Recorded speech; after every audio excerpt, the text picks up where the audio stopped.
ভাই আমি একটা উপজেলা ব্যবসায়ী। আমি দীর্ঘ কতদিন ধরে এই পৌরসভার ভিতরে আসা যাওয়া করতেছি আমার একটা ট্রেড লাইসেন্সের জন্য। আমি আসলে দেখি ওনাদের মেয়র নাই, না হলে ওনাদের অফিস তালা মারা। আমি ইদারিং এই ট্রেড লাইসেন্সের জন্য আমার ব্যবসার বিভিন্ন ক্ষয়ক্ষতি হচ্ছে। আমি মানে এনজিও দিয়ে কোনো লোন নিতে পারতেছি না। এখন যাতে লোন নিতে এখন এসে দেখি পরিষেবা বন্ধ। এখন আমার আর কি করা, আমি চলে যেতেছি। জন্ম নিবন্ধন নিতে আসছি। আমি আজকে 7 দিন ধরে করতে আসছি। শুক্রবারে বন্ধ ছিল এবং বৃহস্পতিবারও আসছি, শুক্রবারও আসছি। এখন আমি বলছি যে এটা হয় নাই। একটা ছেলে ছোট্ট বাচ্চা ছিল, উনি বলছে যে আজকে তো বন্ধ। আমি বহু দূর থেকে আসছি।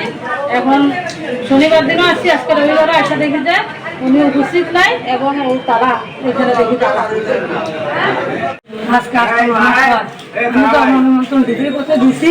আমি 800 টাকা দিছি। আমার 5 মাস ঘুরাইছি, আমার কাগজটা আগে দিচ্ছে না। আজকের জন্য জন্ম নিবন্ধন নেওয়া এখন আসে কি আপনি কি মেয়র অনুপস্থিত? জি, অন্য কোনো কর্মচারী আছে না।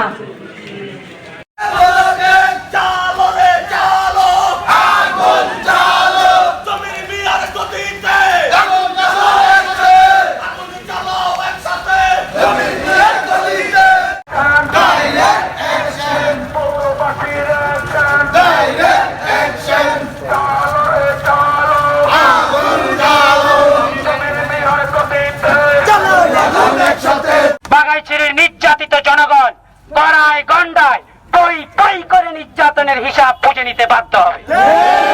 প্রশাসনের প্রতি উদাত্ত আহ্বান জানাবো, সাধারণ জনগণের মনোবলকে, সাধারণ জনগণের এই মতামতকে গ্রহণ করে এই মেয়রকে অনতিবিলম্বে পদ থেকে বাধ্য করতে।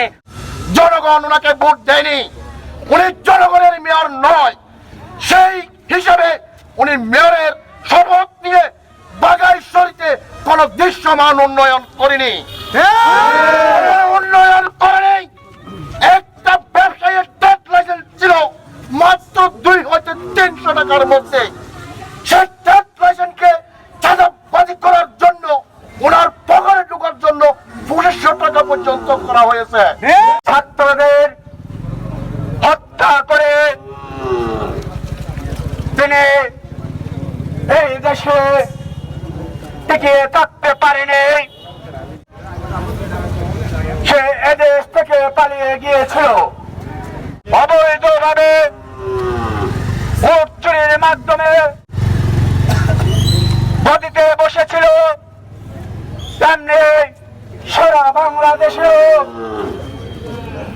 বিভিন্ন স্থানীয় পরিষদ নির্বাচনগুলোতে তার দুচর সন্ত্রাসী বাহিনীকে দিয়ে ইভিএম এর মাধ্যমে জনগণের ভোটকে হরণ করে তারা একতরফা নির্বাচন করে তাদের দুচর সন্ত্রাসীদেরকে বিভিন্ন পদে বসিয়ে দিয়েছিল।